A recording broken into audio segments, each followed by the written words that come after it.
The Dark Room. Chapter 1. A New Beginning. Last summer was special for Jake. He finally gathered his will and moved into an old house on the outskirts of a small town. It was a long-forgotten house, with tall trees reaching for the sky and blank walls that seemed to hold many secrets. Jake was an ordinary guy, a 20-year-old student looking for peace and inspiration to write his first book. The house seemed like the perfect place for this. It was quiet, far from the noisy streets, and its windows opened up to a magnificent view of the forest and fields. The first few days passed peacefully. Jake disassembled things, repaired old furniture, photographed old photographs that he found in the basement. But from the first nights, something began to seem strange. On the first evening, he felt a strange coldness in the room, although the sun was shining outside the window and the temperature was comfortable. The air smelled musty, and he noticed that the old boards under his feet creaked slightly, as if someone was walking next to them. Chapter 2. The First Suspicion. The first few nights passed quietly, but by the third night he could hear something strange. First, a slight rustling coming from the walls, as if something was moving behind the wallpaper. Then, quiet whispers that faded as he listened more carefully. Jake wrote it off as his imagination, fatigue, or the wind moving between the walls. But with each night the noise grew louder and the whispers clearer. Soon he began to hear voices, quiet, almost inaudible, but clearly human. One night he was awakened by a strange creaking sound. It was an old door lock slowly opening by itself. Jake lit a lantern and went to the door. They were closed, but now they were slowly opening. Raising his hand, he carefully opened the door. Behind them was a dark corridor that led into the unknown. A feeling of fear gripped him, but he still entered. Chapter 3.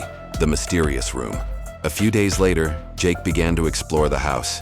He found old archives, photographs, manuscripts, and even newspaper articles that spoke of the past of this place. According to the archives, a man named Thomas Crane once lived in the house.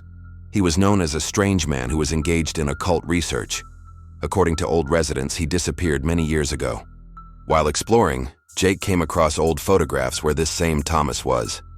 He was young and strange, with a ruthless look.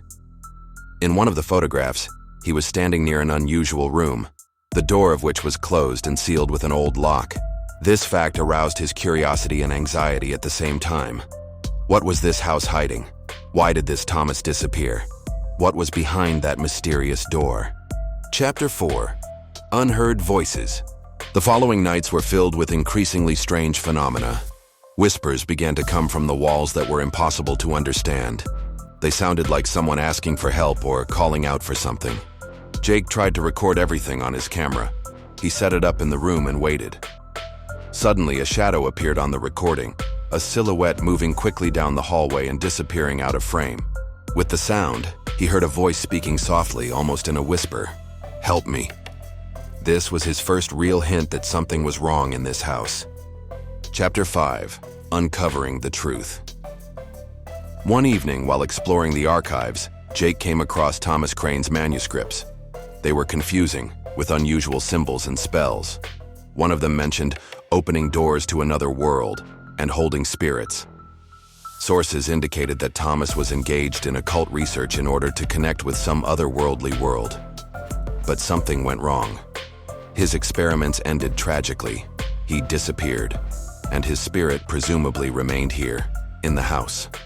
It turned out that the room he was investigating was probably a portal or a place of concentration of power. It had been closed and sealed, but now it opened on its own. Chapter 6. Confrontation. On the fourth night, Jake decided to find out for himself what was happening there. He set up a camera and began to speak into the darkness. "If you are here, show yourself. What do you want?" The answer was instant.